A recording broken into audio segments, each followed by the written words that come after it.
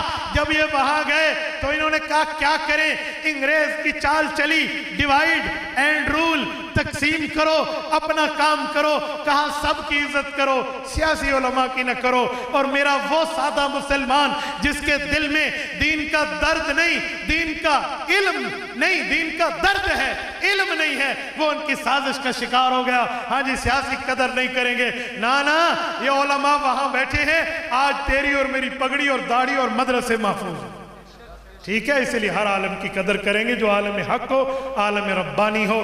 اللہ آپ کو ہمیں صراط مستقیم عطا فرمائے۔ اقول قولی ھذا واستغفر اللہ وآخر دعوانا ان الحمد للہ رب العالمین۔ میں آخر میں ایک چھوٹی سی بات کر کے بات ختم کرتا ہوں، یہ میرے بیان کی تشکیل سمجھیے۔ میں آخر میں ایک تشکیل بھی آپ کی خدمت میں رکھتا ہوں۔ آپ کی جیب میں موبائل موجود ہے، اللہ کے لیے اس کا استعمال ٹھیک کریں۔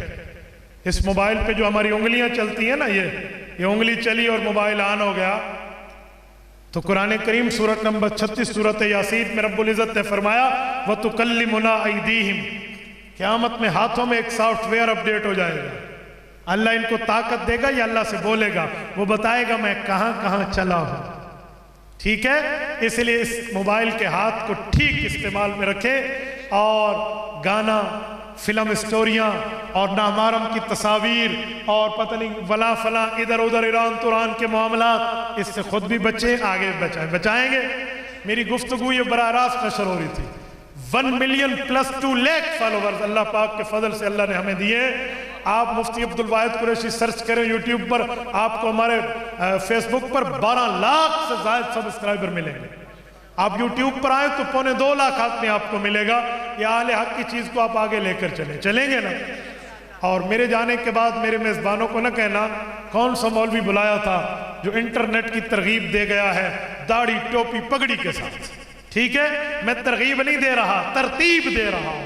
ترغیب کا معنی ہوتا ہے سب کرو، میں نے سب کو نہیں کہا، جو غلط کر رہے ہیں ان کو کہہ رہا ہوں ٹھیک کرو، یہ ترتیب دے رہا ہوں، ترغیب نہیں دے رہا۔ حضرت جی مولانا الیاس دہلوی رحمہ اللہ نے مستورات کی جماعت شروع فرمائی۔ کسی نے کہا آپ نے عورتوں کو گھروں سے نکال دیا، فرمایا میں نے گھروں سے نہیں نکالا، عورتیں گھروں سے پہلے نکلی ہوئی تھی، میں نے رخ بدلا ہے، بازار نہ جاؤ اللہ کے راستے میں آئے۔ تو بھائی میں نے بھی رخ بدلا ہے، آپ غلط معاملات کو نہ دیکھو، اہل حق کو دیکھو۔ جزاکم اللہ تعالی۔